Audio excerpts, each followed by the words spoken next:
paz do Senhor, meus amados amigos e irmãos em Cristo Jesus, que alegria estarmos novamente aqui para mais uma EBD Online da Alfa e Ômega.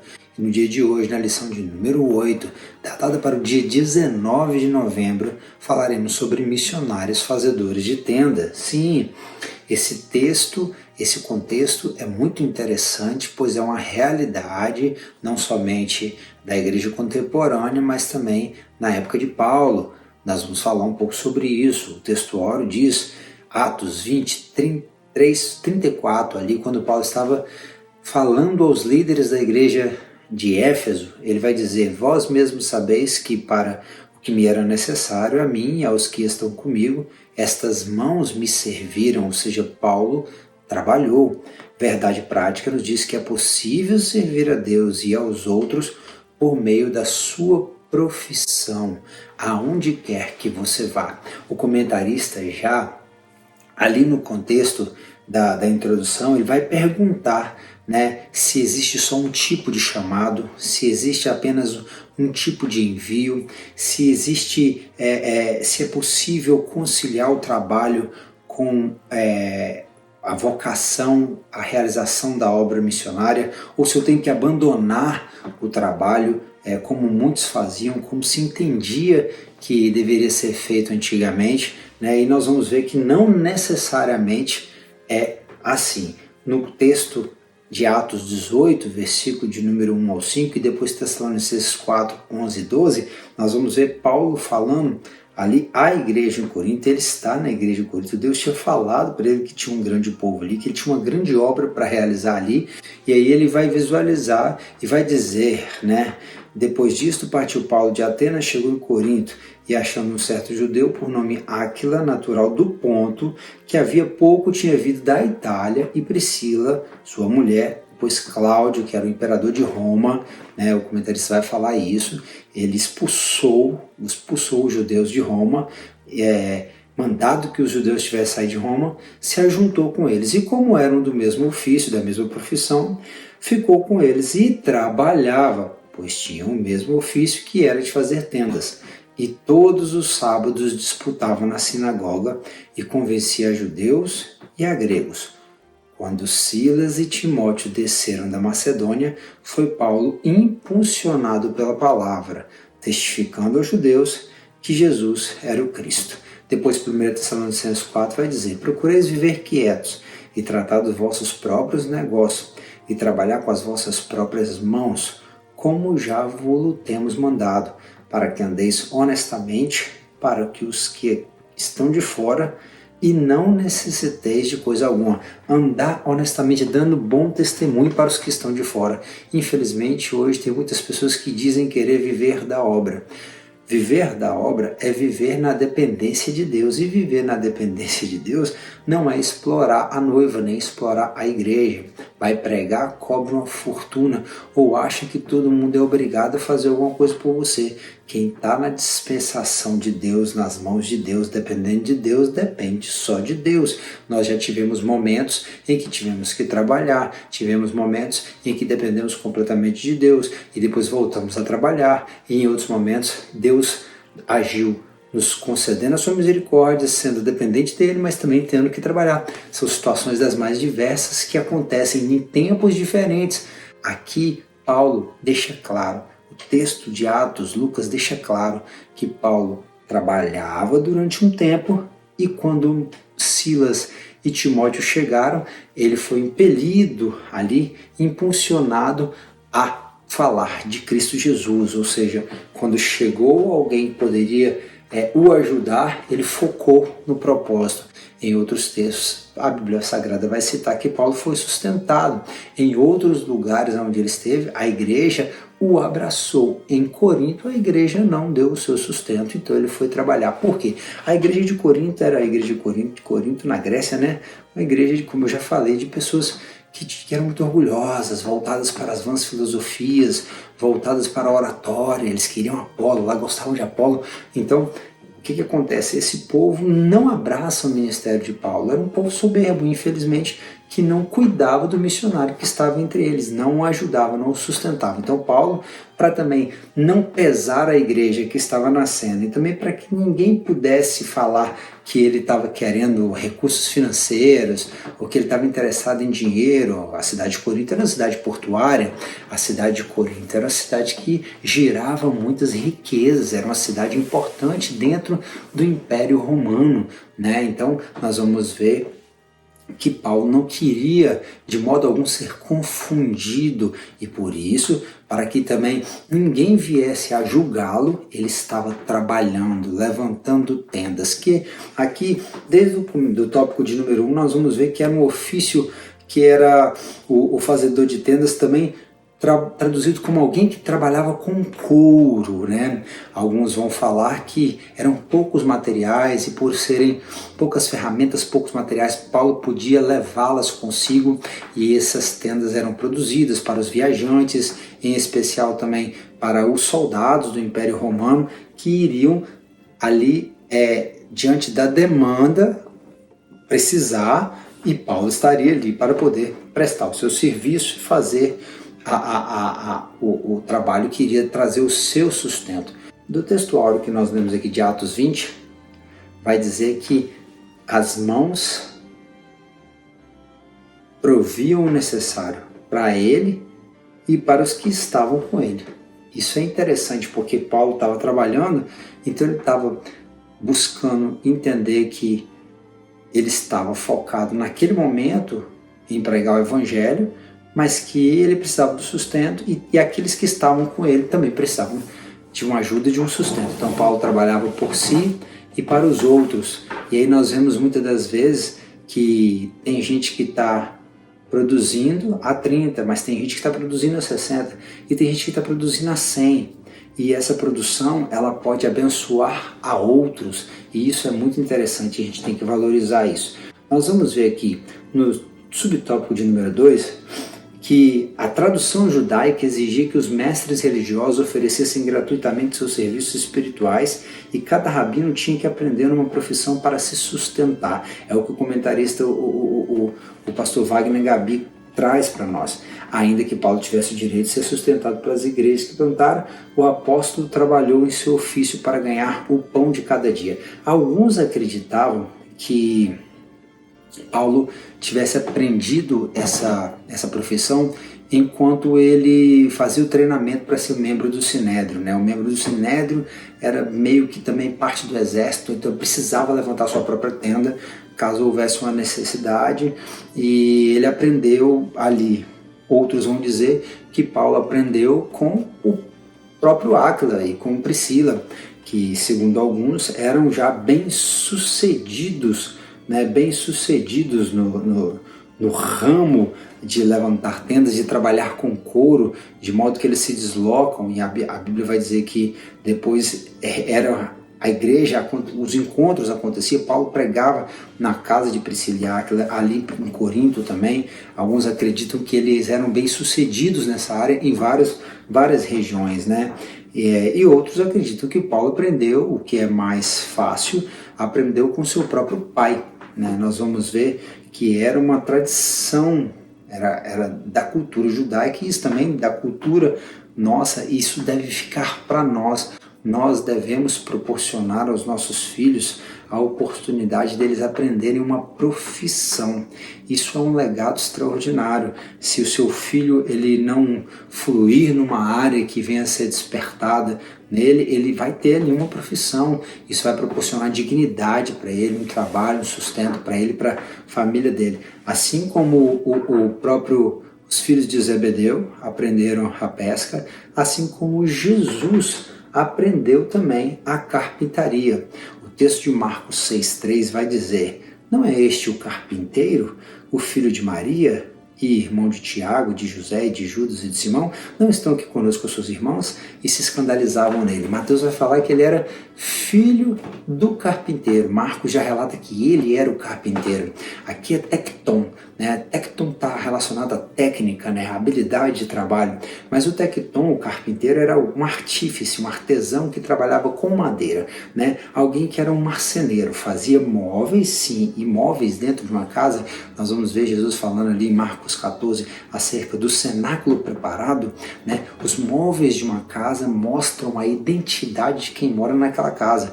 Então nós entendemos que o Senhor é aquele que forja a identidade do céu em nós, para que nós venhamos a servir na casa como móveis. Sim, ele é um construtor, um marceneiro, um carpinteiro. Lá em Israel, como aqui nos Estados Unidos, as casas são feitas de madeira, a sua estrutura, a sua base, né? É alguém, um construtor, e ele nos fez templo e morada do Espírito Santo e nos convida também a levar a palavra dele que transforma, liberta e fazer de outras vidas ali morada do Espírito Santo. Ele é um construtor de navio, e lembra que a igreja está aqui também não como um barco de passeio, mas como um barco pesqueiro, porque ele nos chamou para ser pescadores de homens. Se o arte da poesia, ele é o autor da criação, ele é produtor de canções, nunca mais vai ser ouvido um outro canto de amor que converta o perdido e rebelde pecador. Veja que o artesão, o carpinteiro,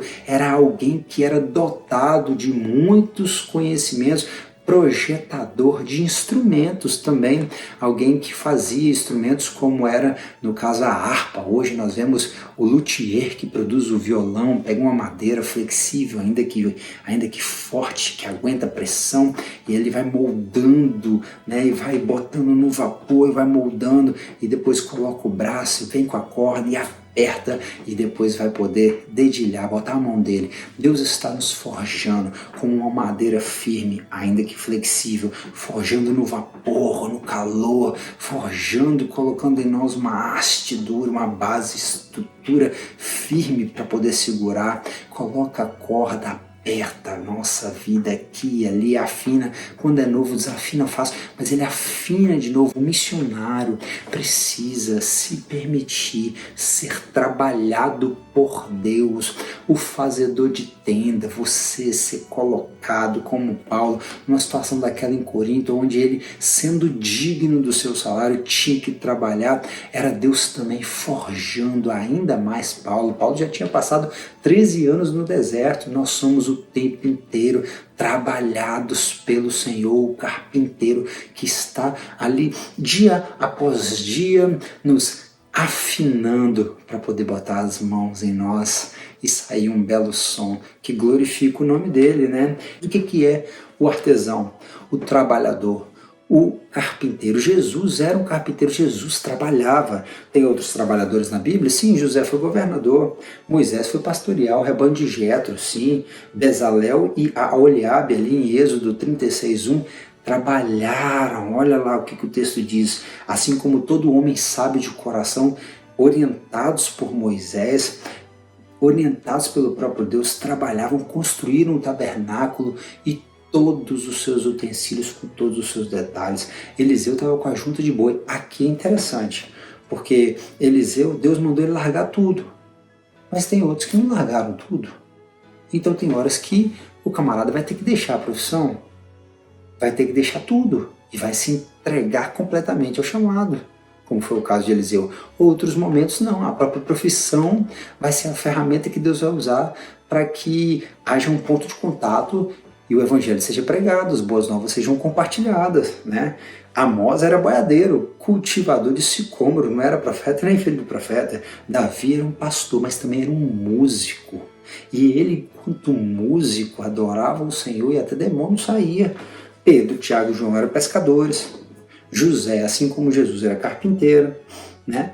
Pedro se hospedou na casa de Simão, lá em Atos 9, 10, na casa de Simão, que era um curtidor, também trabalhava com couro, né? Mateus era coletor de impostos.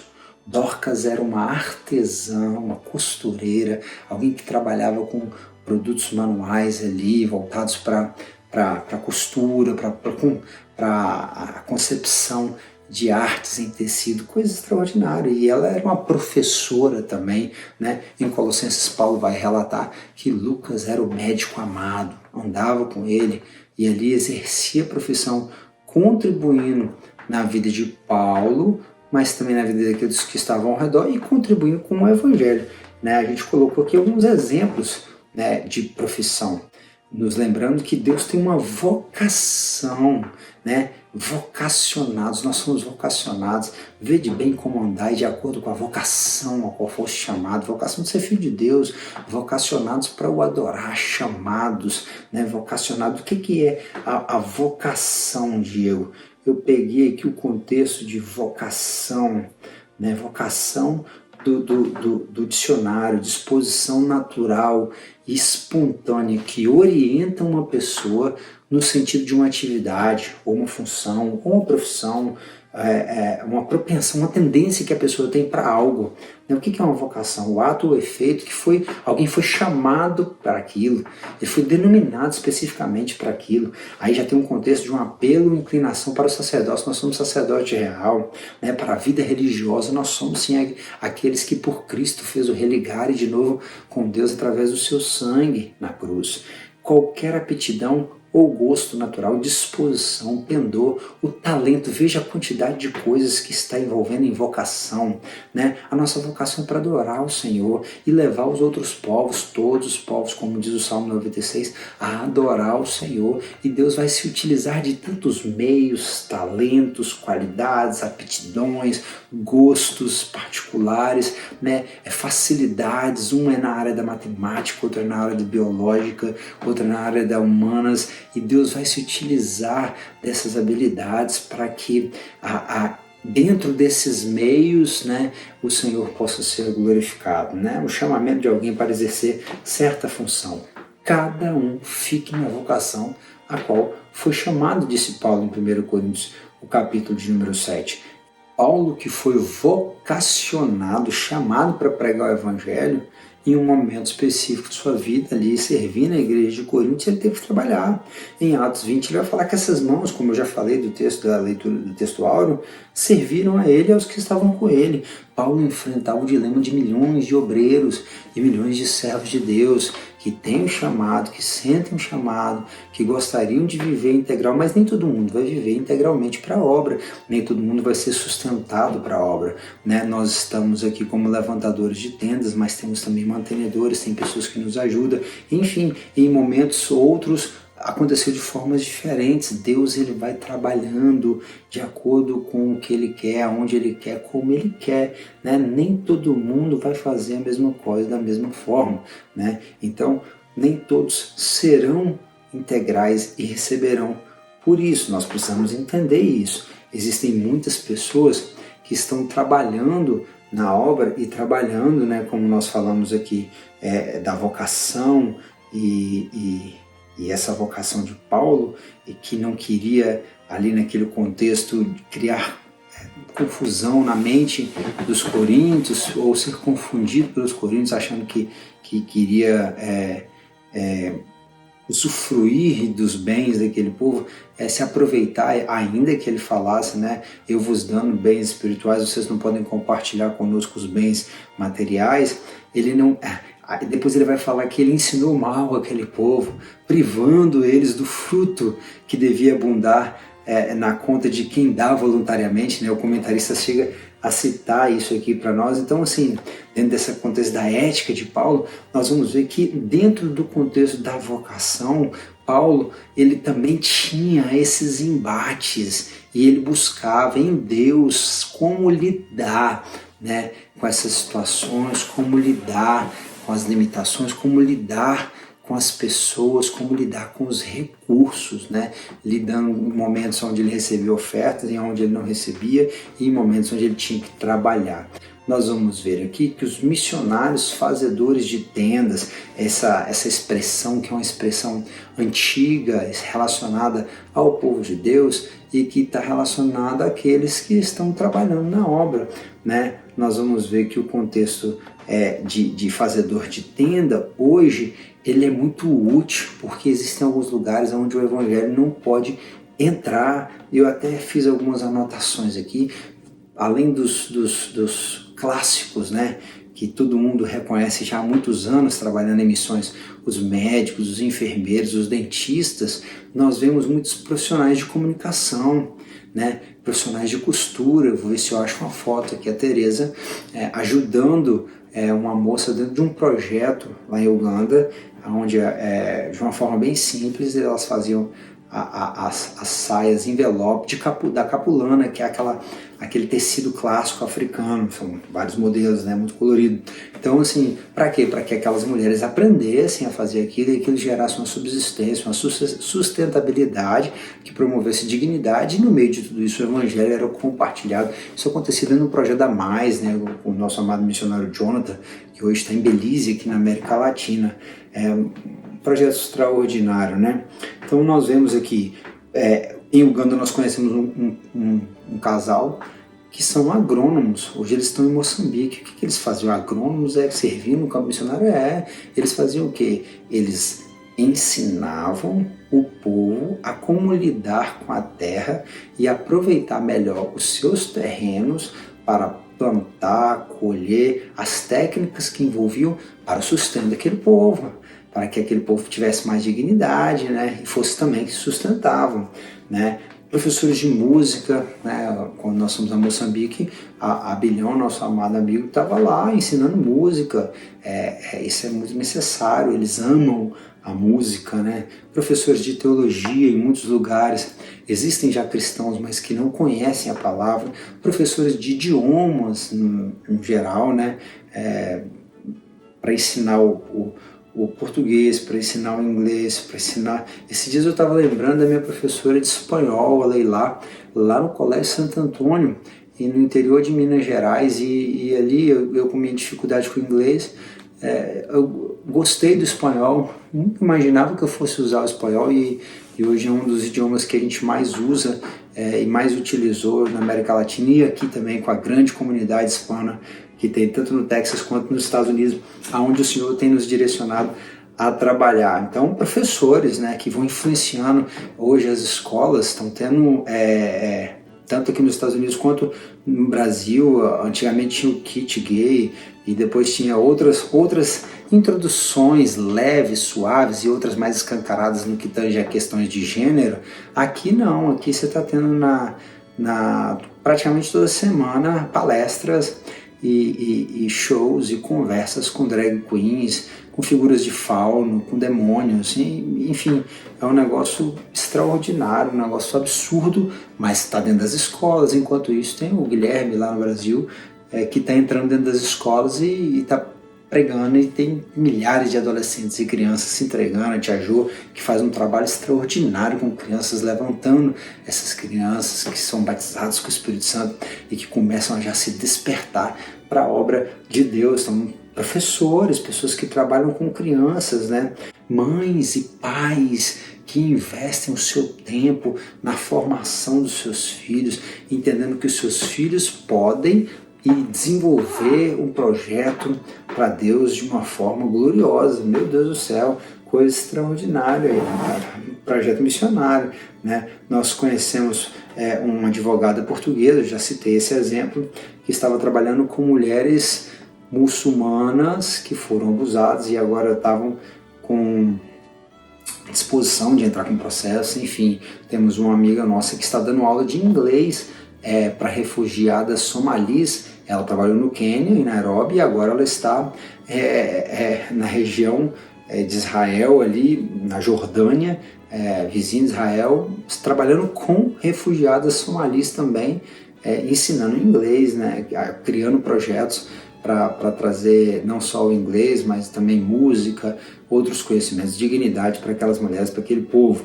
né? Nós, enquanto fazíamos o estágio supervisionado, conhecemos alguns jovens, era da nossa licenciatura em filosofia, estava dentro da escola pública, tinha que fazer o estágio, e ali, às vezes, dando aula, comentando os assuntos relacionados à sociologia e à filosofia, por conta da oratória, que a hora que é diferente. Você é pastor, você é pregador, sabe? Não, mas eu não estou aqui para pregar, não.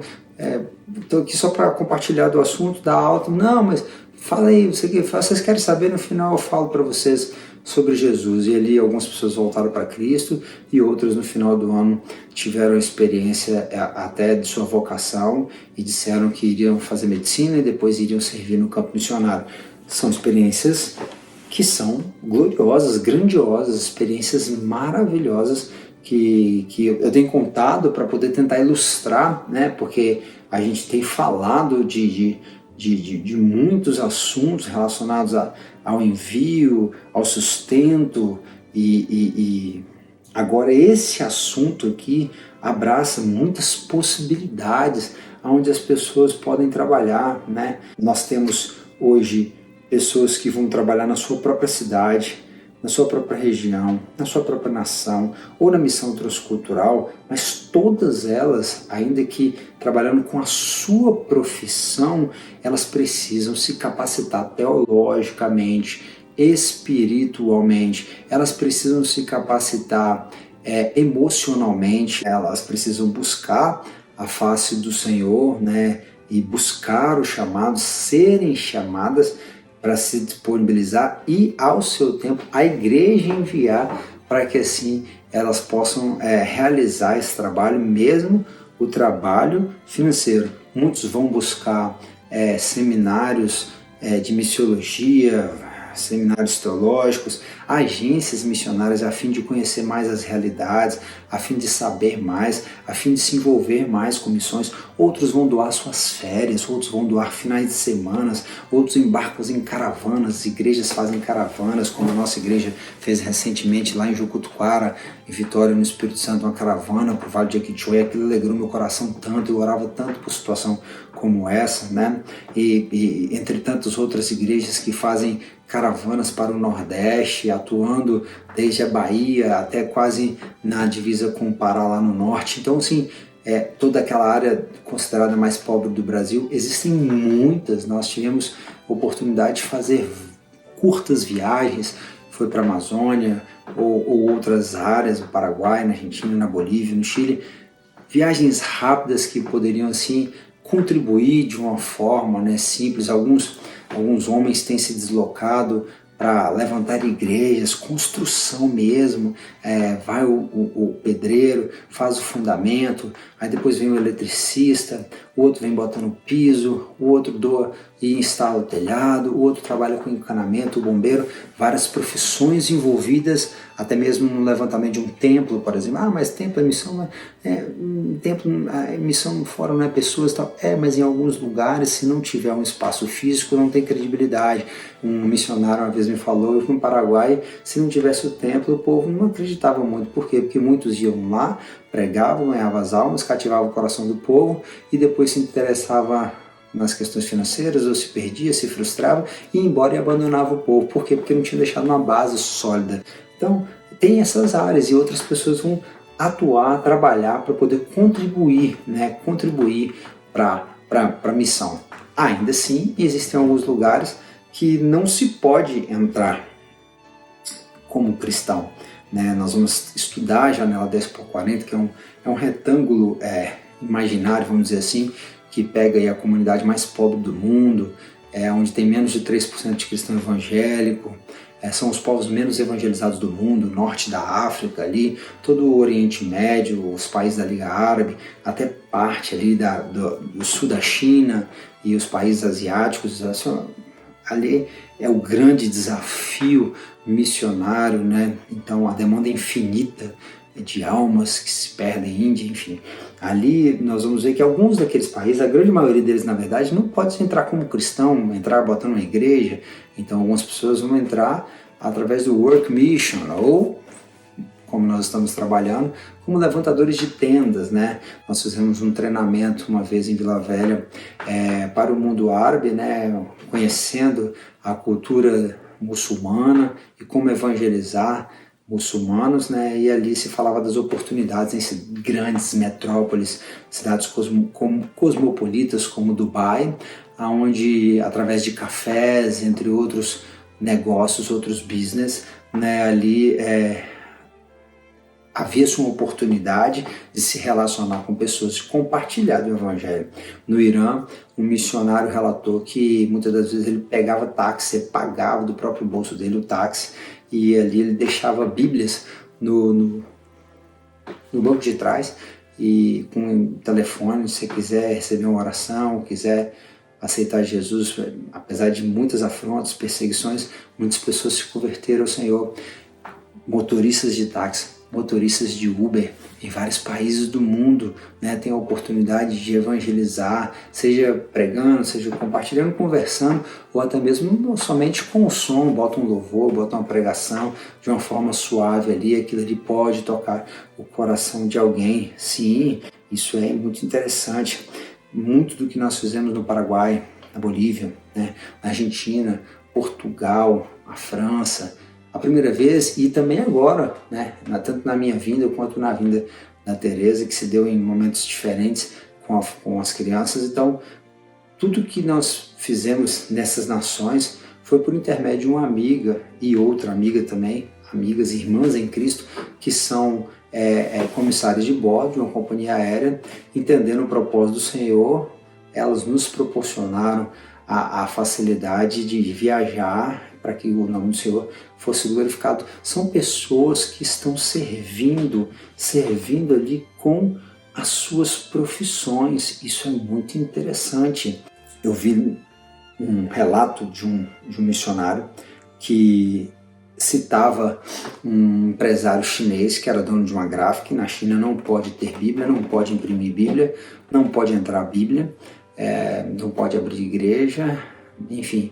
E esse empresário, dono de gráfica, sendo ele cristão, ele vai ter a sua gráfica ali e embaixo ele constrói no subsolo uma gráfica clandestina, né, que funcionava às ocultas, o barulho das máquinas abafado pelas máquinas da gráfica que estava em cima, e na gráfica de cima ele publicava até panfletos do Partido Comunista, entre tantos outros produtos normais que a comunidade chinesa demandava, mas embaixo ele estava publicando a Bíblia, e estava ali multiplicando e arriscando a sua vida, mas através da sua empresa, fazendo com que o nome do Senhor fosse glorificado.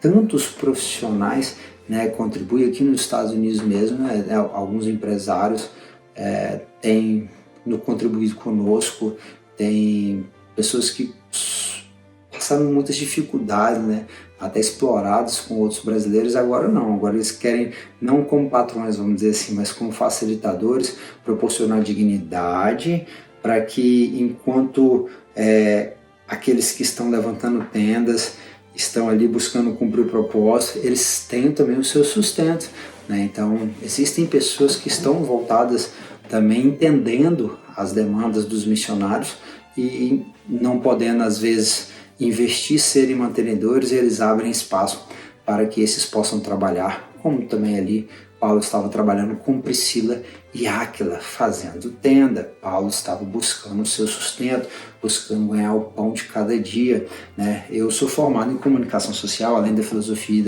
da teologia, eu sou formado em comunicação social. A Alfa e Ômega é uma produtora, um CNPJ registrado há mais de 12 anos, e isso também faz parte. Podemos produzir materiais de capacitação teológica junto ao projeto Missões em Chamas, que foi ajudar a obreiros, mais de 1000 DVDs produzidos e enviados.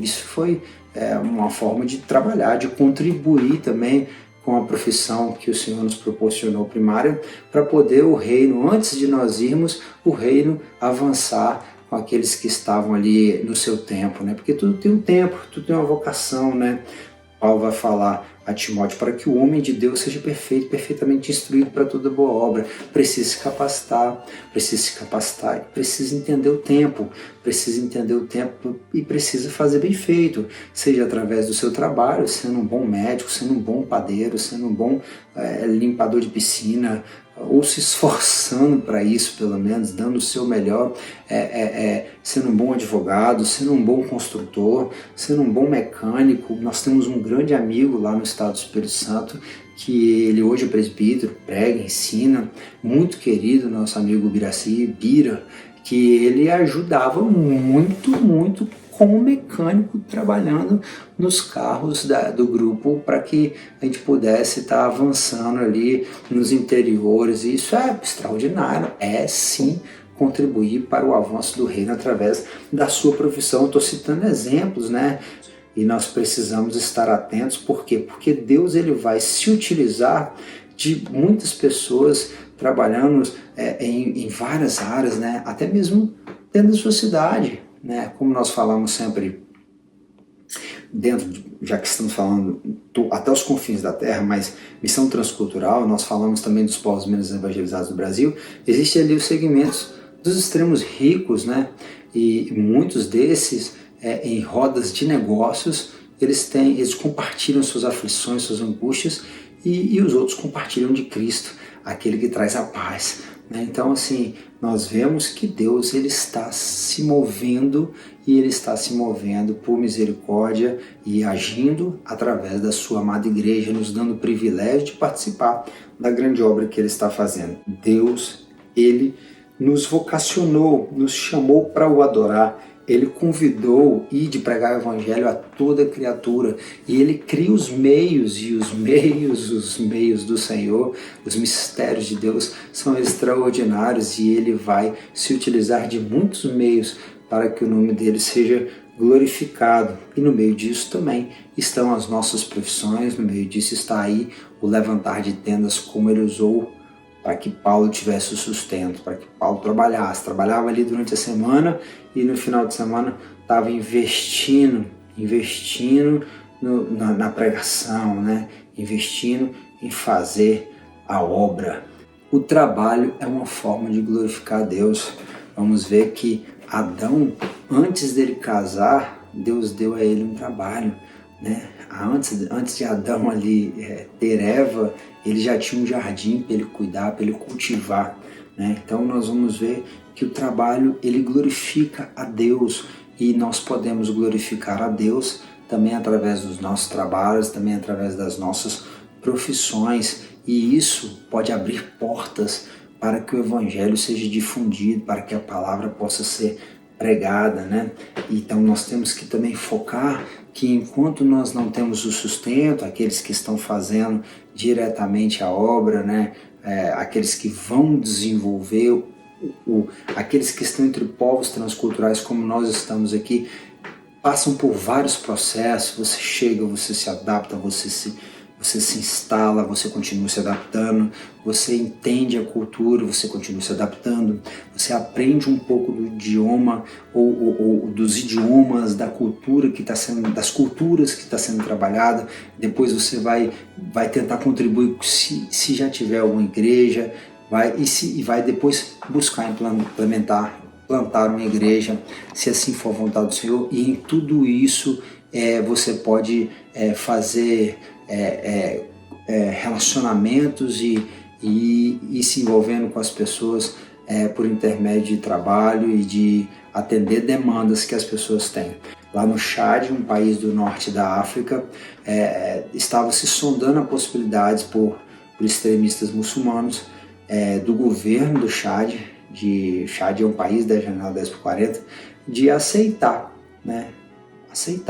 escolas e hospitais cristãos, confessionais, porque eles precisavam, eles tinham uma demanda. Então não ia entrar o evangelho diretamente, a pregação, os missionários, mas ia entrar ali um serviço de ação social de um hospital, de uma escola, e dentro desses meios que promovem a dignidade do ser humano, ali o nome do Senhor iria ser pregado e conhecido. Nós estudamos com pessoas da Eritreia, da Somália, estudamos com pessoas da Arábia, do Sudão do Sul, isso num projeto chamado Refuge Hope, lá em Kampala, em Uganda. Eu pude estudar um pouco de inglês com esses refugiados que ali estavam, mesmo no centro de Kampala, e eram cristãos. Todos eles eram muçulmanos, os estudantes, mas os professores eram cristãos, e a matéria em si também, como aqui na First McKinney, onde nós estamos estudando inglês, né, muitos não são cristãos, latinos, ucranianos, uma mulher do Uzbequistão que vai ali com seu véu, né, pois é muçulmana, tem pessoas de vários lugares do mundo, uma classe aprendendo inglês, e no final de toda a aula tem um devocional, um compartilhamento, compartilha-se de uma forma rápida um texto do Evangelho, e se ora por aquelas pessoas que estão ali.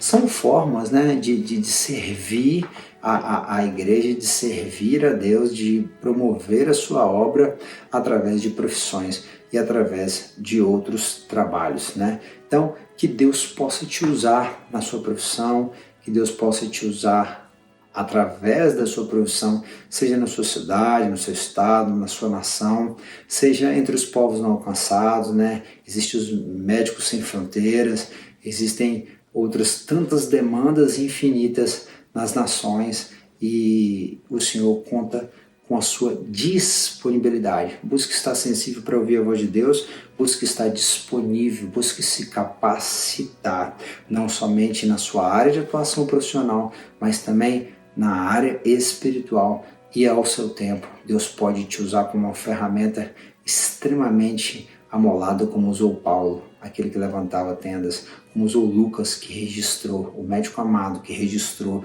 tanto o livro de Atos quanto o Evangelho segundo Lucas. Deus pode te usar de forma extraordinária.